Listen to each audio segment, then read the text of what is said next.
Lekhiang thor rajang khain tum sai ko reli ishi yud wi shongaina inkha shalam milu shit leye aji jim sho hi ishi yud bang daila kaina pha makeup kachi kala special sala khai atam lang sai yud prayer de itum ni atam hina hakno lei sani si ji ba itum church li even kuchunga khangka daga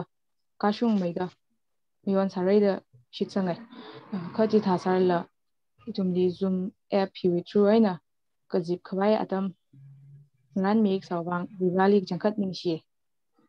ishi program hi hirada ranai dele shong yam rakui in the than mirai kala ishi hakpok lali KKL number 184 hi itum sangrom sai kala ajai gangamna kathan mirano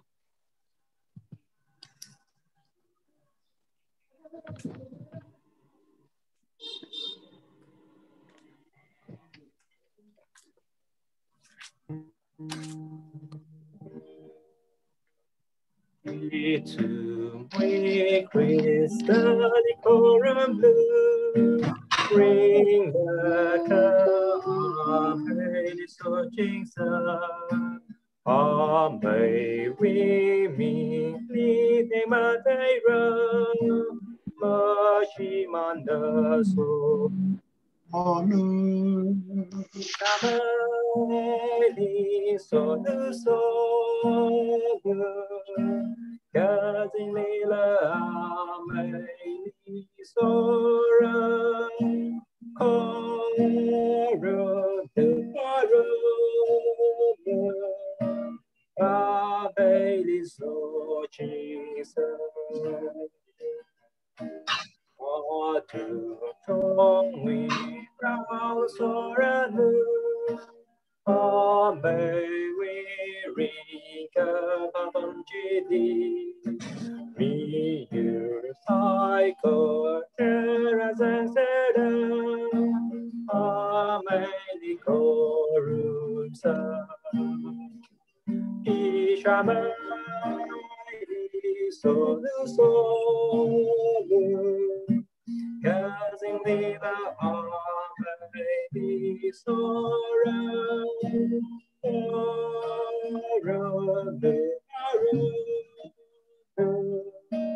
Almighty So Jesus Namo training I run may we malazi sangbamda itu nala kini shabra may korupsa ishamai so Kazilila Almighty Sora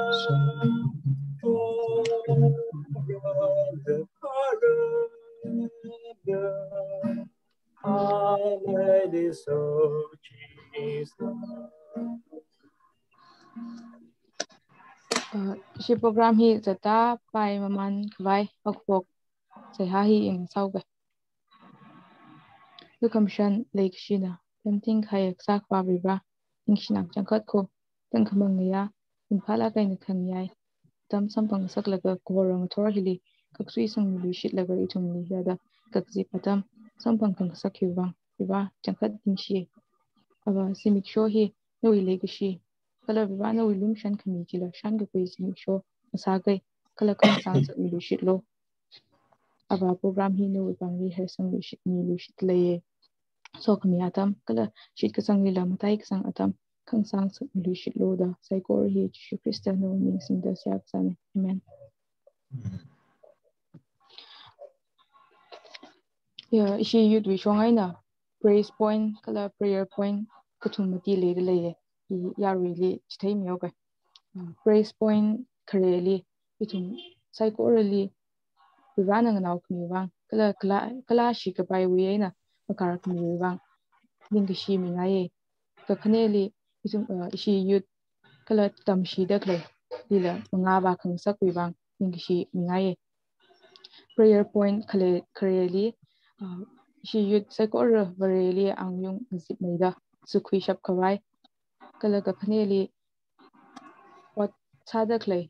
phadak lay kala tamdak lay jum psychorally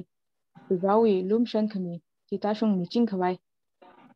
siak sali ningu ming sakngaye kala ka chum sada aji jim sho hiwa teacher staying saugada she Sunday school oja bingwang kala oja psychor bingwang la siak sali ningu ming sakngaye hanghai point ping hi shi yaw ko mana siak sali room sang milo buji hi pongaye ara intercessory prayer hi shi yaw ko ma reverend achung singkhaina awa tamji ka kui miruno Sure, ringpa here Christui mingli in a Bible verse kamang pasok lagay itum hanga haya items being we wang rally ningishile mise bolo pose. John chapter 9 we verse 31 li in a chik pasok ngaye. Varena more ka pung bingli masami mane kaji itum na thay ka ali ko karuma kala awining gajang kasa atumli varena shami hivri rawi kringa thara tuine itum sasas karinga gathara prohoi shavavri ra semikshon gathar miring gathar rum sang khamiwang nalining shili hening soda achi semikshon hi Tangkhul Baptist Church Lamphel later clay Youth Society being we wang roho na we look commission legacy special sala kena poga pui po khmiatam ngasa khang sak habga khanom malai la ta cham daram de ung shung khang sak pang la roho lining shili youth member sai go really phasa ka pha aina ok thi khang sak roho na we so khmine dalining shilage adam hitran un shmui weina sagajat sai ko roin makar khmiwang ring phai kadam now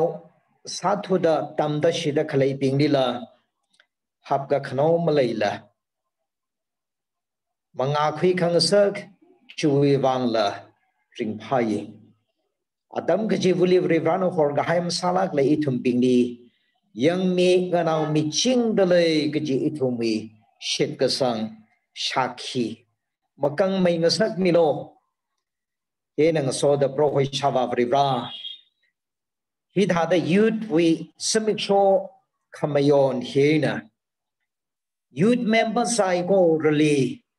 he proho Jesu Christ we mingli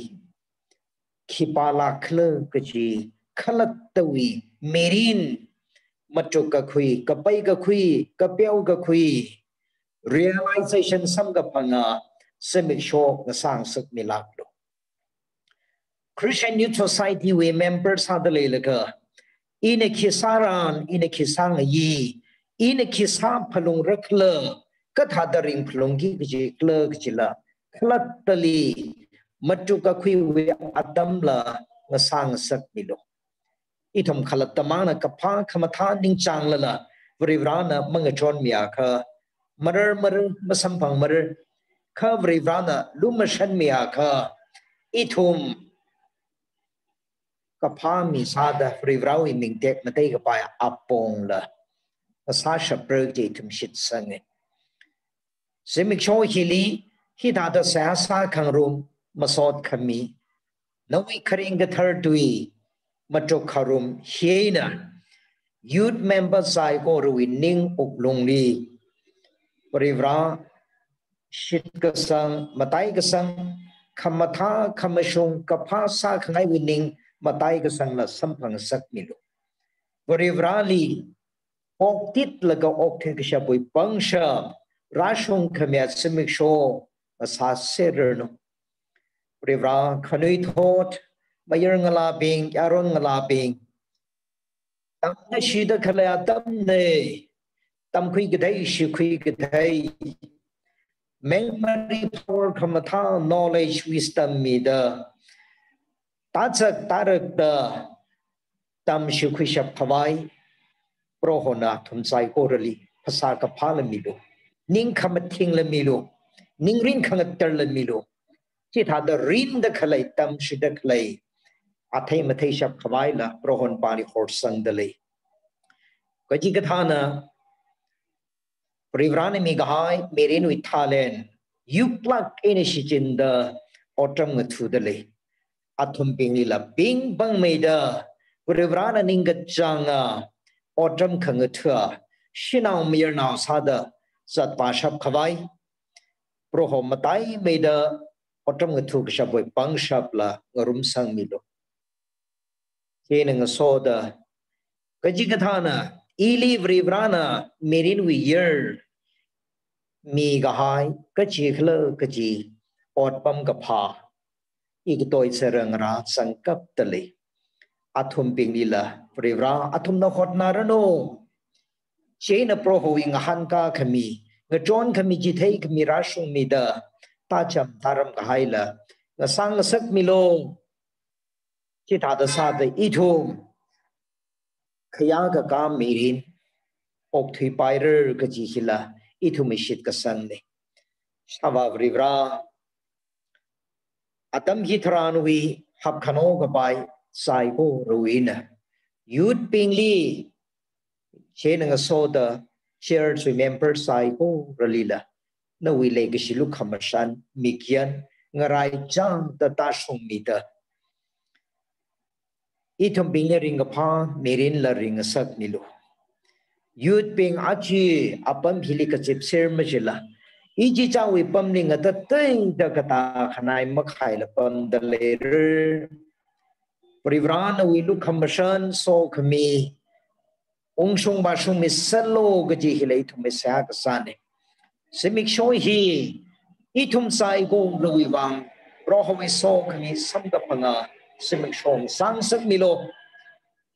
Kenang a soda. Aring a tori tumpini. Outcome Takwira Migija no way Rauli Privrana Hak Mahalake na Sabai Mida Shaga Kuya Taiga Kuya Itum Sai Go Ralila Shitka Samwe Bangshap Matunda Kuya Tampungla the Sang Sakmilu Pa Kamadaya Sakana Makalaya Roho Jishu Christo Mingsing the Capone Amen.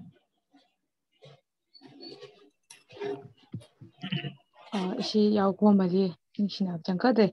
coloring pana Jakan Yang the she Yudivang Sia Sasang Kaije.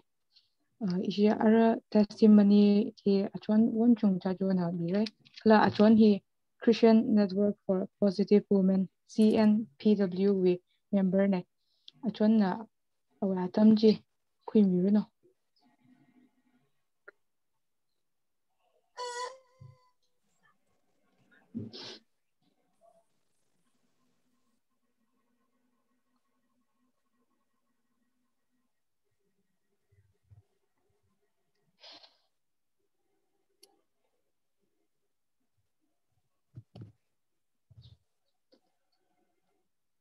John Won Chung, unmute salo. Mới sai ra. Sai.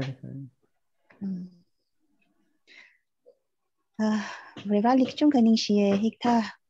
lịch hàng thor ili lấy thà ta tâm chỉ cả cái nhiều vàng. Rồi make up the ichum đi hui cái nhiều pro họ chỉ Christo mình ninh xìa. Yêu đi cái chung là thấy lấy ra cái mà cái là trong lấy ra ili one chung họ ye i CNBW bilo otsa ye lang mo UTPCI care ministry le aru care workers ada pamdak lene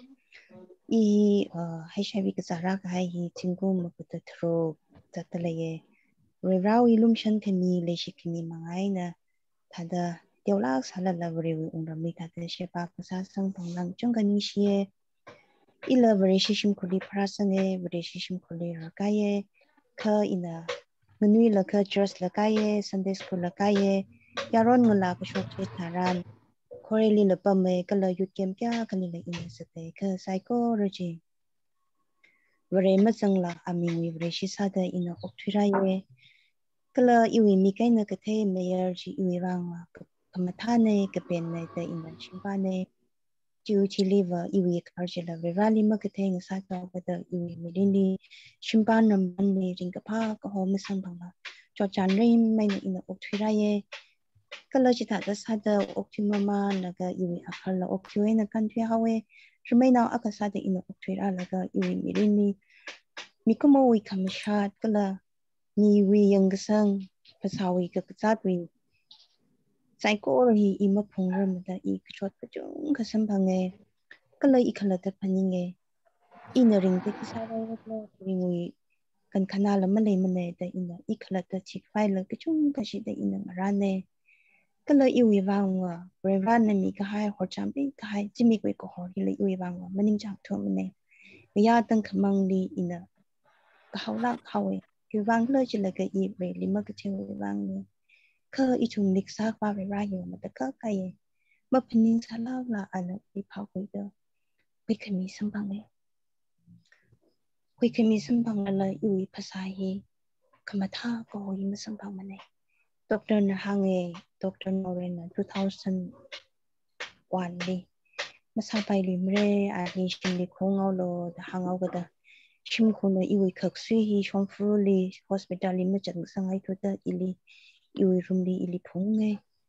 kala iwi petli ungchi pet khai tharan ihi muthiwa thela iwi petli I ringa kcho laga khalang mai kha shimkhono iwi kcho chimayang ramada ili khamang shunang laga atum shoksar hawe gelas naw ter naw je haini laga kala ina muthiwa thela icho lai de ina paralysis saye Ribra wanjung nan sahaye ili khalum shan milo de iwi mingli ina siya saye Ribra na ili lum shan mida tam jijang jili ili malong sakngaye kala ina malotaye malota khai hai na iwi sipka sa iwi kacho iwi kaksi kacho je yome ka I ning ungne jiwi chili I matang da ning ungne ka ina Ribra li saye Ribra nan li jinguma khamang ilumi shi jiba I thada ka kasana kuli remain of iwi shepa sake da ina siya kasaje Ribra lum shan mida aji jingkum thara da phanga lang da matai sang nere chuwang na Ribra li kachung ning shiye ina hi thada okura mama laga iwi mirin kapiji ranna mushung na sampo kish tharanna iwi kui heng mabai mane charana iwi khampui saye charalinga solaga ina okchurame Vreli siya salala ina iwi mikli charaga tamma samane kala kchochi tharana iwi mikli charaga ta ina atam kchi ta charalinga sona salaga okchuraye ka itumni ka sakla rahi ma mataka khaye ili mohor helam ne thang li iwi pasa phang sake thang li ran ili yang bongsham rum sang ni ta ina hita ta okchuraye Legacy yang sot na bing ina jishuli sampangai re jisalana iwi pasa ba ara bangshapla yang la malay mane atama kali iwi samna chita sar hawe iwi machula sining tu tawe iwi akhilang parkor hawe akwi wi khangishe amalong wi sipasa phai pang ki chot ka chang thangshe im phung ramane ka ina psycho ri ina phungila ta phung Actually ina khayi achi in hata khlaina chang I phungre de ina hatri la kan in phunge mikli charang ni ta la kan in phunge legisia ina ngra achi Lamphel youth wi chimi sho hini iwi mirin wi krachan sha khoi khai na tum psycho achon avu anti iwi mirin na tum tam khulo tum shi khulo Ivangala laga thangkani da iwi romli iwi pedli ina kokthi sangmata Ribra ina rasta sage ji iwi akar jinali kathe Ribra mayar milo da isyam samane ina shima bangi ji shimko ji Ribra na likathe shimko milo da isyam samko church kala la ilang solake khweli pam la ilang solake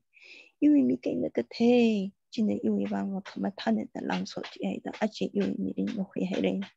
바이블 항에 미쿠모의 미린 히야 딩나라하 원시원리 잠산 사다다 아치 원중 이유의 미린 노회 가이가 타네 이너브라위 시바사게 뜻도 션션살라 이너브라리 이 풀타임 이 방식 먹고 쇼그러면에 뭐라뭐 교회방 그래 질라가 아시게서다 파사사 좋아하다 방식 양 말레이만에 그러 곡티성의 이 봉카이망 러브라리 크리스천 마사르만에 이 그틸 하웨 그러 그 코멘을 이 시아브라리 마사르만에 이 바사는 전에다 반 가이지 타란 이 닝나몽만에 제나 우리 지슈이 나우 아카사예 질라나 Rau mangali awi ning chang awi ni yang kong nuli I water mang terum ne chui bang I ngai pa ke chena iwi mirine na thum na tam kuida shi kuida kui khami ke chang kat kui khami pro ho shi Christ chi ki pak la da na thum kui sang na ba rali ning tong la ke na nui achak ma tha le la ka nui yang pang shap le ka na rali water matlo ki ina hangaye in the Kanawali in the Bible verse Takapake, 1 Peter chapter 1, verse 24-25. Awi tu pili tatakapihaye, karing kichahanda. Verse 24 le, kicha hita takapihayda pasa kawaya saiko rakaho katane, atumuite kamte koho katane, koho lang hui kala awan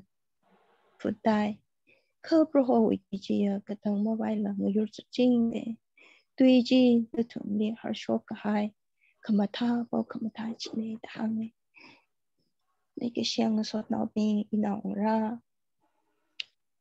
ari bible ka ke pe tha da mango khirang na ka maling ting ne na le la ga mi ko mo no le yang ai sha reverend le yang ai sha le la ga na tum kamashung chong fu je pa wi la ga rali Water matlo ji ina hangsang kangai ne kala Tangkhul Lamphel Church li kachung kaning shi ishi Christian Network of Positive Women we advise la issue we agative ayapi kala iwe apanaw tera ni na sami tak ne kala ache petami ko atam hinila every Friday hi itumli Zoom meeting la ani na than la ka sadak leine hili mi thara o mi ke thara ta chiko hira ka chipching la ka itum Zoom meeting sa ye ramai nau ka chung ka sok ni ka chung ka khui ta le ye hi wang la Lamphel youth church li ka chung kaning shi ye ari la ma thai la itum ni ka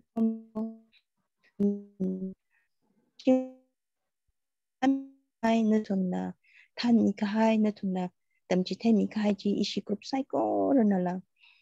ningshi naye rimpa naye ke ji la hangji pondala ye ningshi naye re ili iwi mirin kharchan hang lo ji shi ba ikchong kha hang file la ye kha atam hi ka minute tramang nya ba da I he na chang sangau ke na khoi khai ni thum psycho libre na matai me da so mirino ke ji ina khala wa sa da hang ngai ne ningshi thum psycho le thank you Achon won chungila ingshina changkade jin kharjan chungli phaji thai khayo bang chokni atam ngasala be ara atam hi ishi speaker Reverend Khayaipam Khamrang ni mi lei awa atam jan khumyo Ning silagare ili atam ikak ni wang. Imetida itum we proho. Shu Christali ningshi jung midale. Igata mata atam itum li kani wang. Kala kaneli Tangkhul Baptist Church Lamphel Youth Department ili ningshi jung midale. Ili invite salaka atu pau pa yi ngalon melo de kang iwi bang ni silake nishiwe ka thana pamya pi horam di atam chala kai na update sa kami wi bang program sa chok mi bang ningshi ita de program sa ka thai wa sa ka thai mi na chung ne smart chala kai ni silake pamya pi horam di Lamphel Tangkhul Baptist Church Lamphel with Pastor Reverend Chung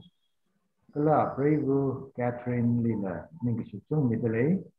anh ấy đi Korea nè thêm suy nghĩ Catherine hi ETA là what sai lần sau này phong đi thấy thằng mày lắc khai cái program phát lắc khai xin nào lắc mình chỉ lắc Catherine Lina what ra chung Korea vậy thêm suy nghĩ ministry lý rằng máu cái đó awada hi gzi bung li bom de le ka tama kli akshi de i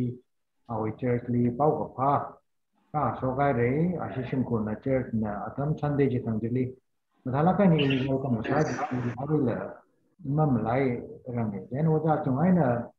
prayer catering li ning si chung ka ni de le ji hang ai Lamphel church with deacon board la ning si ki chung ni de le deacon board in atam ki da lấy gì lắc cái này nó tụi mình luôn không mong cho là cái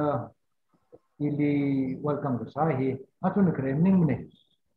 mình chỉ về jubilee celebrate cái sai đi mà ra ini là cái mà tụi đi là nó chỉ điểm thà là cái này welcome sami thì mà lại mình này cái là khi ta hàng bài cái đó là theo cái là share sau về Adam chỉ thằng đi nasi Lamphel church na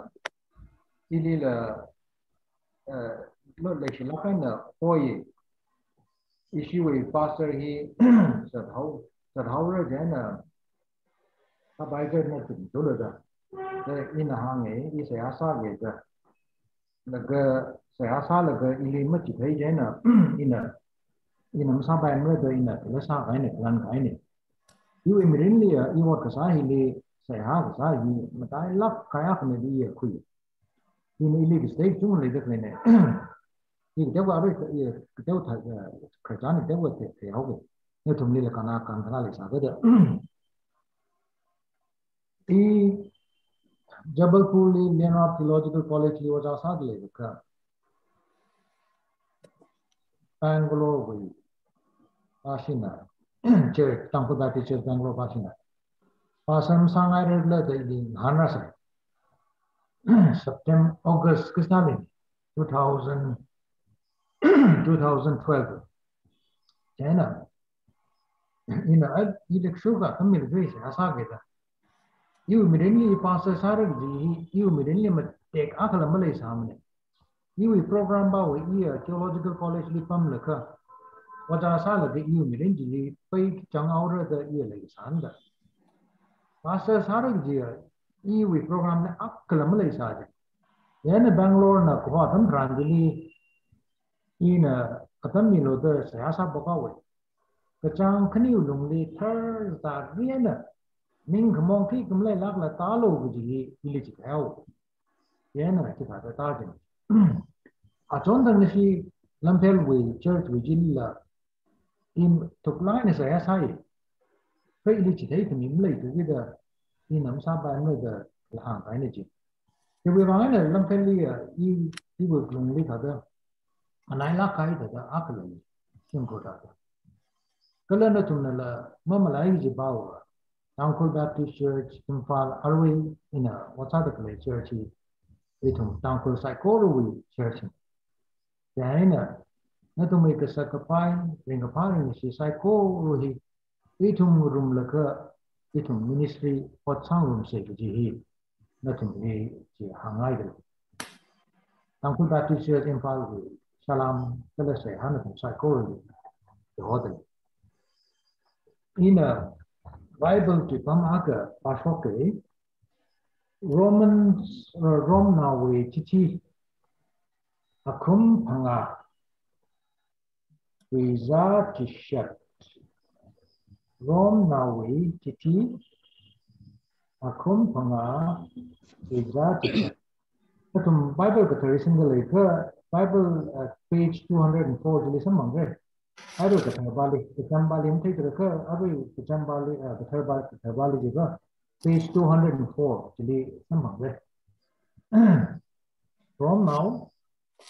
Akumpanga is the share the inner part. Vare na itumli kya kale shikala kaji hina. Kaja itum namoy pungda laylaka Christiana itumli wang kini. Itumli ningli itumli hailo ina ta chile rasa re. Actually to form me kai he look a mission understanding grace.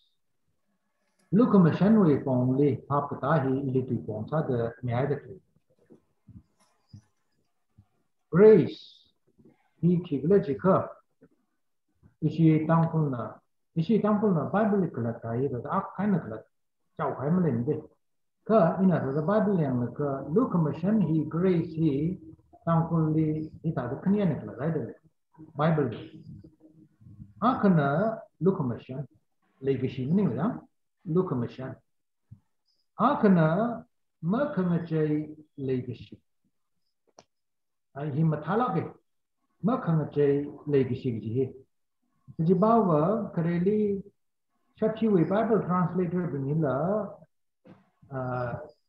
shachi twili Bible he translate sadam ranjili Old Testament lisang da kalai Hebrew we look a mission je shachi twili translate sara sadam ranjila atum lo koi zala ho de katha da tukla khaya ritla khaya shangla kai twili iram twili sasok sigla da yana nawla kai na loving kindness the subject line la chocolate grace he thana kaya tukla kaya twini loving kindness ki he ishi tangkhul la ma khanga chai legacy takla dai he we take really he in thana ke je ba wa legacy he nge chai hai ka legacy meaning lui no wa ka ma khanga chai legacy here ka ga shunga legacy Look a mission, Jehai ka katang makawai, limit maklay, silik hang the walk. Then she thankful na gracefully look a mission, kala makang jay lake, she ain't a claret lady, Kamatatu yar akanaki equila. Kala Bible na, kala she way, gracie theology na, itum litang to stay. Jibawa kibla jika. Look a mission here. Itum na malang phai ga kui maning mane tolop sang kui maning mane kalu commission here limit ne gift present ram kalem aina kamina ji hi itum mamalai bre lu commission like here ma phai kui bai mane wari rana itum li kamina he we take him day he itum kyo ga chung room se atang hog pog in rom now we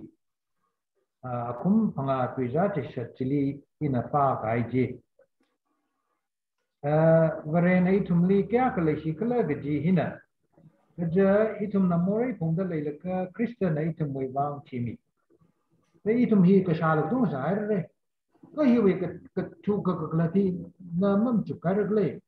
no mirili mang yau yang ada kle Bible na Paul na ri hang da kle bawa itu no more sa da le lakha ama man da le lakha itu na more ma hang phat da le da le lakha Yeshu na itu me bang cross li kimi hawe gi de he te ji we kriji itu pam da le lo itu mi kumo wa da hi da de I ava sa da Ishina wala wuna kayon kamang sai ka ani ili ava iyon ai the mahang nan gam phiao mi nei zilla ka an ava iyon ai da hang gen I ali phiao mi zilla ka ri ran itumli sami da leji ma thai aru ji ma sa da le itum na yon ai the mahang nan la ka tishuna itum bang cross li chi la ka phiao mi khai de ji ili lu commission ho da ji achawa do na thum morai kamang khawyon kamang ji hang phat khai dili phiom re je ga lu commission ji khawat khai no wo khai to ma hang phat rang la kha pon la hang bao ba Jisu Christian na itum wi bang cross tong li morai phiom mi khwai wi bang phyo khwai wi bang ji hai ri din da phiom mi khai ne wo khờ cái khuy mà cái khuy gì ở nơi tung lịch lệ vì ra là sa ram gì ảo sa cái ảo vi vót gì cục sân cái phiêu mi cái phiêu gì cái khuy mà khuy gì nơi yêu tung lịch lệ được ô cái lý ta phải gan xả cái là khi nó mà học vật rằng là cái phiêu mi hay là cái gì bằng tấm sám ta lấy đấy cái gì tao có lùi cái gian là cái gì đó mình cũng ngồi không trao hang thật lố chú thì phiêu mi rồi chúng ta rồi itu na Bible lesson bằng được lấy Jesus Christ biểu ra hi itu na mang phật rằng là cái theo mấy cái biểu ra này itu cái na pening salah bai itu iya tu khilaf hai mening na say iya milia cái bala masam này morai là sabas là milia sau thật là masam này iya tu khilaf hai mening này biểu ra này ilio là tu lu san le cái pening cái đấy cái hi tu mình có một mình nằm thêm cái hang này Isaiah na awe lari ka kum hang thot ma ti ji hang gai ji I thum we ka pha ka shung ot hi ton chi kham khau ka tha ne jaw la ina yang dak le na yang dak le li ina ka pha wat ka sai society le wat ka sa church le wat ka sa hi ya pha la ga dang ka shung la ga dang ka phning ka Isaiah na Vribrawi Midianai na Vrivra mangla thar na ali ka sang bi la ka ana ka pi dak le lai ri Kili anak hang bau itu na hang itu wasa dak le hi Vribrawi mitali ya ton shi jakila kaya kam khau itu na shimli itu we floor mitak le ji chakchangli itu me hanru ta tung gai mitak le kam khau da ta chikatha ne yaw lo itu me kamatha kasai yani itu na iya ka pha min da le rani le lum chandra de ji wi kle mi ma sa le bai ji la chi tha da ma po le bai ji la tu bi la li la we machine hang bang ada ka ji li la bi sang le de mori lung li ili sha bu na vai khui ili khyon lung li prai hau ka phok ai nei thum hi ma khau ai ne wo wat kai ne wo ma ka shung thu ji ne wo这几大位同你可能兄弟嘞，那同theology 为哩主要个嘞哟 ，prevenient grace 的 prevenient grace 的这些，那同当初为哩个他的个这个就没睇过来个，你他的那行是这个，那同为个嘞修 theology 啊，其实的，那同你古莫嘿，那同为哩个法 kick 么嘞你的。Kapha hi bro ramang le chi mikumo hi itu meli kapha ki kamale to with the kapha sa kar ninga hi la pang shapin la male lak ne ji ne wo jaina atu na I kapha sa da le ka hi na we pang shapin ne yu pang shapin ne hi bro rawi lu commission an kran ne chi hi li shapit na prevenient grace ko hone wo abring a thor na tum youth organizers sa meeting li krai ka power ki nawi kapning li na kharani de thing de le de na khlatan rak zang de thing de le de ka vareshi with theology li na kramning ni na li ran chi ho kharani jawla na khlata wo mara ri de la tu service li itu mari gi pam de zang de service ka ran Nali chiho grane nali pangshap milaga grane jala mikumo itu milis kapha sa pangshap akal male lakdi kapha sa itu na saradak lehi brivrawi pangshapan grane hili subject wena prevenient grace hoy hiwi hili la ta chung ta dale grace maram hili ka chu wi lu commission mar tang hili ta de kimang ki na da hang itu na ri sa ga sha la sa ga sha Kapasa ka ni Brivrani to the Lumission the community ha. Brivrawi lu commission makang chele shi a pongli. Ni na kerjan kani hang. Ye me thui da ikla ta we kerjan. Jingom makku da phanga su da mamang li I Germany li lari katam. Then ka katam ranjli ye me thui da I aram tri katam. Jibawa Chile aram German Vienna somehow with the aram tweet meter kasau at Toshon Norton tùy hi chính cũng ác số cái ili sang tâm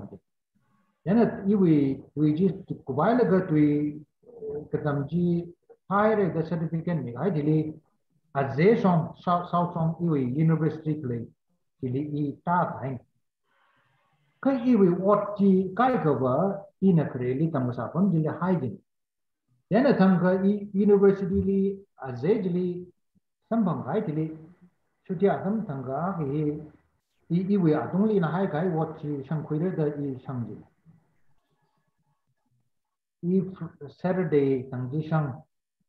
laga Sunday ji handa lu gujin apam khini je da train na je ka pung ka thum li ta ga cover sa sa tin atoi na azek je na ji ga thor song ji i train tong i watch ku pung la i train tong re da issue hostel in a pam sa hostel ji wai na i we tek ji ku pung ka local train the local ang li ga da train station lu ku ba ji train ji li i ka tong ai na Sunday nga thak na wo kung phanga su kali ne ati aram le kung phanga de tha kai ne itum jong tha de kung phanga su le train ma tong da ka tan dan li I ticket hi khui si ga de chung du la ga ai aru nga tho kung phanga li ticket yang da kale bing la check sa bing la maram la bai the ticket mo khui la hi train ka tong kai no wo then the train ka tong ai laga chat train station ba le ga dam tranjili ola shila ga na thor ja dam tranjili ong phanga ja dam tranjili ticket check ka sa bing ra sa jili khang chao wa ja dam ni mi him ta lak no wo laga train wi compartment li imang tong da kle ha athumi ra kai abre kli ya mu ra train ne zat le pek single ngok ta ba la mani ne hi quy cái giải ở quy xả cái này mai là mai xì cái này không theology tầm đó giờ các lấy nào đi ngắm nó thì sang lấy gì em nữa đấy là cái thằng xích là chúng là cái evening đi ăn cái đó sai quá here as in from university đi admission qua cái đó university tầm đó lấy bình đi university na local way bus train ta là cái way ticket á cái gì quá ka ticket cha pam jamang li valid ke sane dan da do ukrul li ticket mi ka ukrul mang li ka na ti sin bai ne Imphal li mi sin bai ne wo I na zatak lai ba ja pam khang te zatak lai da yu ticket ba ji yu na yu university pam mang li valid ke san da then ticket khyang ba ji yu li ra sa check sa ba ji then ni na ai hang yu ticket azing mi ticket ba ji ya university ticket ba ji thai laga I ma sa bai ra la de ina li thai ji no ye na an yang laga ai cho I la phap tai hang laga cho theo de ke chang ga de ina ke mi de le ticket ji valid ma sa jin da cha pom ji ya ka ana ai tek sa la de a cha wa ili to khui laga fine ta ba ili to khui laga police station le khui bai ba ina ngoi chao da len da ina kham shong a kham ma sang lak jin ka ana ta da ili cho ga ji imam lai lak ni ji wang ani yu train li mi sma sa tu ki luk ma san da la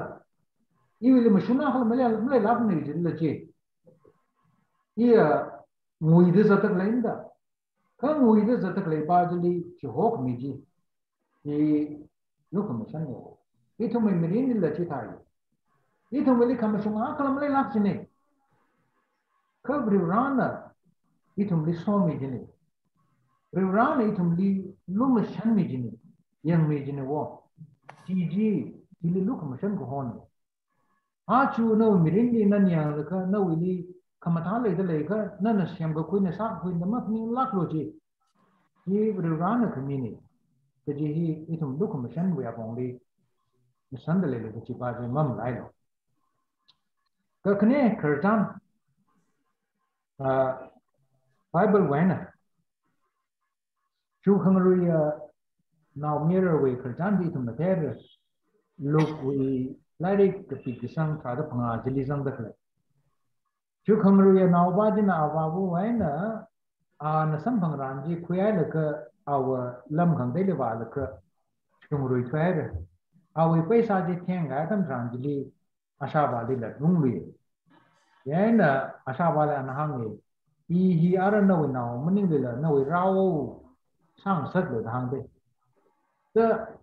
ai na tishu de ba ara ahi rao sa wu la ki ba wo ina wi na mun ni le da a to tiao la awi lan la tong la ahi shmanau la yan ashawa na ba to ai paramne menare yu na mun yu rao sa lu hang bai jine wo ka ashawa jina ali awi nao sang sat wi wo di lu commission bon na na sam bang ran ji mamila kana na sam bang ran ji ni ji limit di lu ko yu wi ma na lu commission ni limit ji ni git ji ni da itum na sam bang ran ji ni mene ka itum na sam bang ran ji ni ji wo now should hungry now ba jin sam phang ran ba wa dan di de la rao ona sa ka wi la ka aba bu na li now sang sa lu ji li lu commission le gi shi li khang ka to ma kar ta ma ka mu de ina nin chang la ka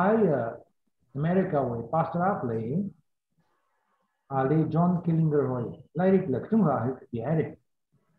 theological tam na pin au like ka 5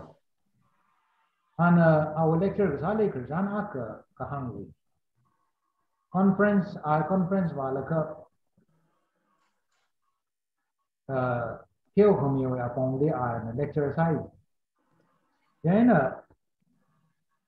lecture sa của quái đi pastor ak na ali ra là ka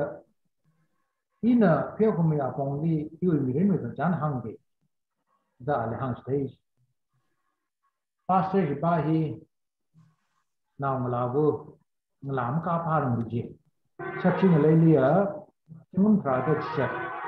ka pa hi in yarong la ka pha ai ne khu pastor wi naw nglawo chung tra chat mu ka rang ni aka ngla na aka li yarong na aka na sui khu le ka ani hi chen thui ha wi là cái chuyện thứ hai là cái xem khổ là contact mới là gì lắm anh yêu mình đến rừng ngay rừng tiêu cái này là cái anh nào làm cái gì xem đi amang hanu na sai vậy là ili thái rồi tại sao cái rừng mà hang lắm à vợ bà đi là pasal suy ta hao deadly the people shown khani thum thang wi li asawa ina sabuli nang la wi na wi chan ni pera sai ina chen ga ni ra ba jina ili aria rai sang sa ke kala ini income lai thu bi da i wi phasa hi yo sa ke ili yaina i wi phasa hi yo la ka kla tan tran di thang ga hi HIV positive virus. Jadi ini kejung kali ia soal yang nak. Ini kerana kita kelihau leka ilishiman kesamhau. Ini gezat lehau kita. Ini kesamhau. Ini pemgawai Malay itu. Ini bahasa gezahau kenang hau tuat hau kita. Ini nani ushin le awena wa shin le jatra mulu khane ha yana pastor ba dina anang la wo ka jan ni sala ga malung thui ga ni kiba na malung thui ragla ga na awa ga sa ga ni sinang la wo li mya ni ga sa ga na pastor ga sa ga sen sen la na lang malung thui kum re yana ana nong mai aka istola ka sing khui la ka ashina la wo li ni si ba ji kli bam kala our address si ngahan phi lo kap thadra da ahi apam jili wa khai ni address jili wa pha dia near abaji ketli kazalaga ibam sai so na kaina mang kar twira ma twira la kada ke ba na sheba sa wa mle la ibam sai then a pastor jina chỉ thấy là cơ cuộc lùng đi khẩm lùng khvat ba gì hay là cái là cái lúc khẩm sân ra hậu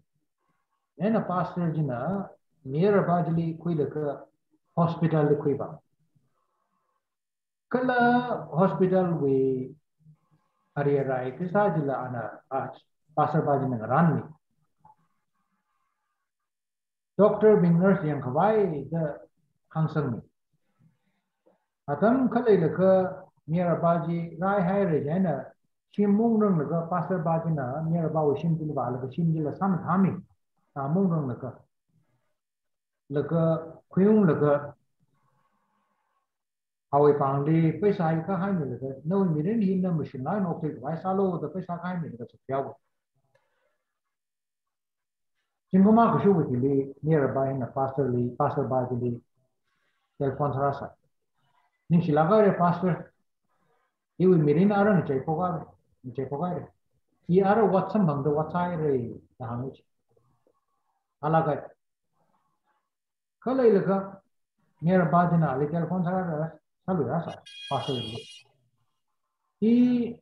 ada WhatsApp man leka I shina akla I samang leka ini hi sakza se kemayang rokai ini sakza ore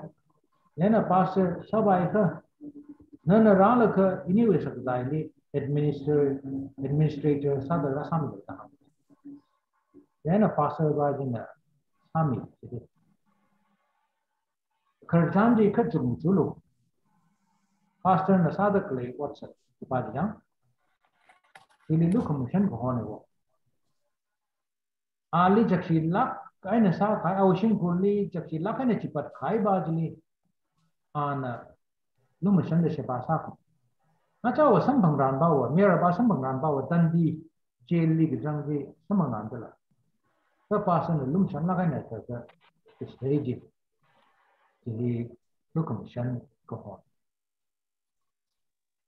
ini ho popular hai lu commission hi limit ni ji itu mai wang limit Yesu Krista de Yesu Krista hi lu commission di hi itu ada mesili zata kle idea ba maning ne wo ka lu commission hi mi ne wo ka mi ba ji Yesu Krista ne itu mli brigana kami ne wo lu commission limit ha kalau limit hi itu mending kui leka mutalakan itu memang ini sih jenaka itu mai kepening lah itu mai cukup macula itu mai WhatsApp lah limit hina kepasong macam sakit itu ni itu mai acam ram lah kering gerak lah limit hina itu mai macam sakit itu saya koroni berwarna limit hini dekling on our TTD atang hangai da rom na TTD itu morai sa le ke berwarna itu ni awi limit ni kan itu limit sa ko ini dia hangai apa wi ini itu na berwarna Yesus Kristus limit itu mirin ni ku sangawi da itu mi tada kamching na mi kamakak shong mi sa ta ro bi mening ma ko itu lemah di sana mengawal itu memirin li ketor kejang hi Malay dulu mereka jadi mening mako itu mikumo sahaja itu tentang mikumo we asawe asiwe kanjan jadi bukan mereka ke maka paham kaya jena itu mitung li Malay dulu mereka jadi je itu we uklong li ningkat kai cina mawai mereka ningkat kai jera salala ninghap ji rapa mereka kejahan ini macam mereka juga limit in hangga lagi Yesus Kristus hangga lagi Yesus Kristus le kuisang hawi da sama hawi da itu ada morai lam salim re kaknang lam le lim re ketor lam le rum le jiwa meneng ke limit kuisang hai ke itu mirin quality ngecai haure begini kejahan lung le itu haure begini ni wong lagi sia apa beng sona beng itu mirin li limit hi chung ko sambang re habila birthday sa ka sambang re exam sa la ka pass ai de limit sambang bum re promotion sambang ka hai ka limit hi da chung mi ra sa re Christmas atam lele me di le kami le jung thada le ra sa ke ina no tum li po mai power mà tại mình thui the mi the kle itum li mi the kle le me Jesus Christ in trong mai thui in a pa mai thui the bai quy lắc i quy là ke itum mi den itum church itum society di talk about the sacrifices na tum psychology dala kind of youth the department di Jesus Christ itum li mi the kle le me pa chin so amen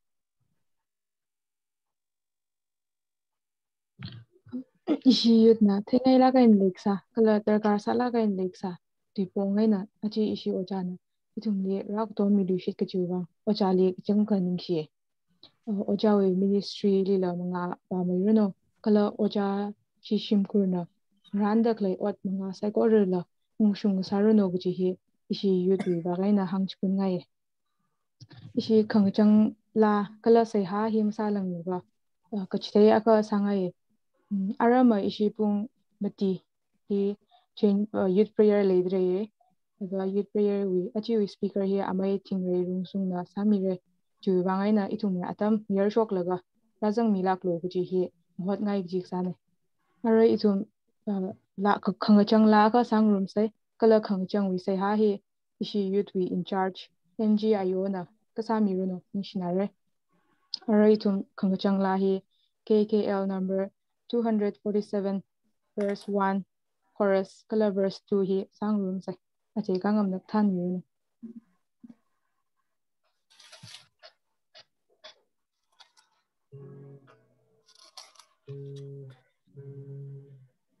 Kani thot ke ping rai mi ma ta mai da la sa lu hang mi lu sam ke pang ti ji shu lei na we wang ti bi ting tu mi ha shi shok mi on the ning kan na sa mi ji shu lei no we rega sanka yuli mangaraya du naga zeta chira chishu we manasalu Kamatana kon lao du drink a papung kon shao du a kon hi shabaradu chishu lei Now she now being we go, cut we thought being we long La salu yi re ganda chi shu lei. Mi ga chi vu we go hu, keng a pil being we go ho, chi shu we ai na ring ra chi shu lei. No we go sanka yuni mangaraya lu Nanga sanka chida chishu we manasa lu Tamakana konlo lu Drink a papun kon chao lu Wakon hi shavara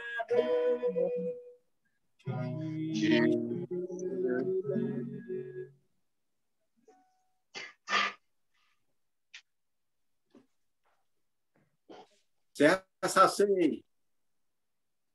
Rokhamasan Ray Kishina Piamting Kahaya Itum Saiko Ray Kasa Ba Abapra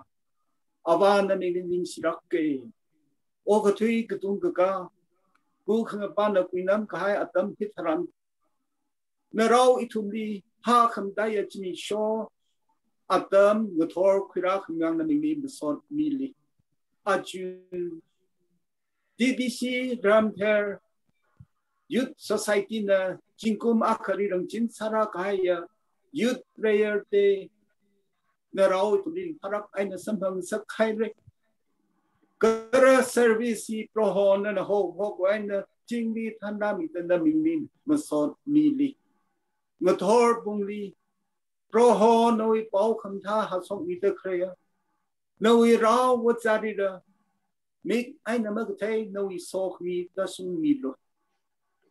program đi sarup khui mi ta kare psycho đi rang mai ta